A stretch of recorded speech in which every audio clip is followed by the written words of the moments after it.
So, I'm here today to talk about relationships and healthy relationships and boundaries. And all apologies if the weather starts misbehaving, the dog starts misbehaving, or the neighbor is doing a lot of really loud yard work. So, I have to work with what I've got with time. So, anyway, here we go. How we behave in our relationships and how we expect others to behave in relationships stems from a lot of different things: our birth order, how we saw our parents interacting, our past romantic relationships, our friendships, old ones, new ones, how we interact with our colleagues, and even how we talk to strangers. These are all things that shape us. These are also things that shape us and how we see ourselves and how we see others. It's important to take inventory sometimes and break these things down a little bit.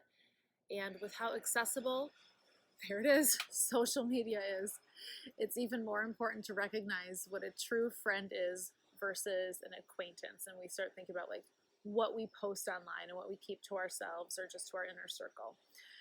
The other thing I wanted to mention too is women's relationships with one another. How we talk about each other and about our own selves to each other means a lot because we're listening. And we need to set a good example for ourselves and each other and the youth in our lives. So if our youth see us supporting one another and encouraging one another, that's what they're going to grow to do. The same can be said of negative behavior. If we are constantly looking at other women as a threat and somebody to judge and somebody to turn on, then that's what our kids are going to do to each other now and when they grow up. So, food for thought. So we could spend days talking about relationships and different types of relationships and all of that, but today I really just want to focus on boundaries. Basically, a boundary is what you are comfortable with. And when you get uncomfortable, that means that that is out of your personal boundary comfort zone. So taking time to establish boundaries is really important. Remember, you alone are responsible for your reactions to situations. You are responsible for the people and the energy that you allow into your life. So creating boundaries is going to help you establish who's allowed into your inner circle and who's not. So one of the first things that we try to teach our girls in the Lotus Project is the idea of rings of trust, like rings on a tree, and you are at the center. And the closer the ring is to the center, the closer it is to you, those are the people that I would say, like, those, that's your tribe. Like, those are the people you trust wholeheartedly. You let them in on your secrets and your fears and your worries. And you're not concerned that they're going to go and tell other people. And then the further out you get from that ring are people who are not as close to you, that you don't trust with all of those things, more of an acquaintance. So it's important to take a step back sometimes and think about who's in your inner circle and who's in the levels that go out. And that doesn't mean you have to go and tell people, you're in my circle, you're in my third ring out. You don't have to make enemies here, but if you know what they are, that's important so that you can go ahead and set your boundaries in terms of what you're going to share and not share. Now, with boundaries, you also need to think in terms of physical boundaries and verbal boundaries. For physical boundaries, we're talking about things like who can touch you, how and where can they touch you. So I want you to set up your boundaries by thinking ahead and making a list and coming up with scenarios.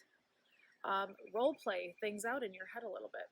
And if somebody steps outside of your comfort zone and your boundaries and you have verbalized this, you will know if they are respectful and part of your team by how they react to that. You know, do they, oh my gosh, I'm so sorry, did not mean to make you feel uncomfortable, or do they disregard your feelings? That's going to tell you something too. And then we have words. So you have the right to remove people from your world who are abusive and discouraging or inappropriate. And if somebody's trying to get you to say things or do things or act in a way that is not your style, it's okay to wish them well and let them go.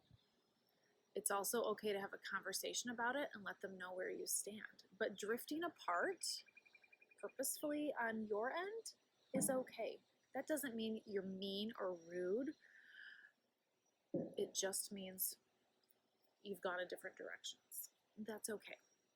Wish them well, let them go. Dealing with relationships, whether they're family or friends or lovers, can be challenging and awkward sometimes. But having these conversations and loving yourself enough to have these conversations is super important. And setting these boundaries is a way to honor yourself and a way to love yourself. And it's important for us to lead by example and in a compassionate way.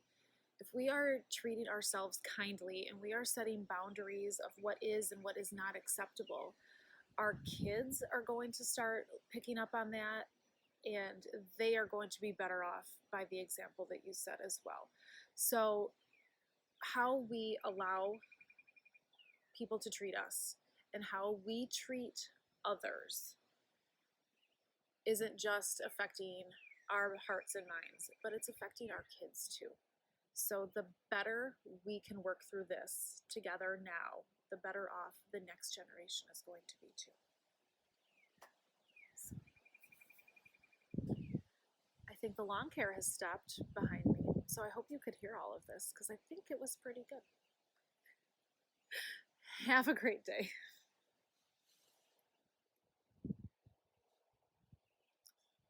See the dog.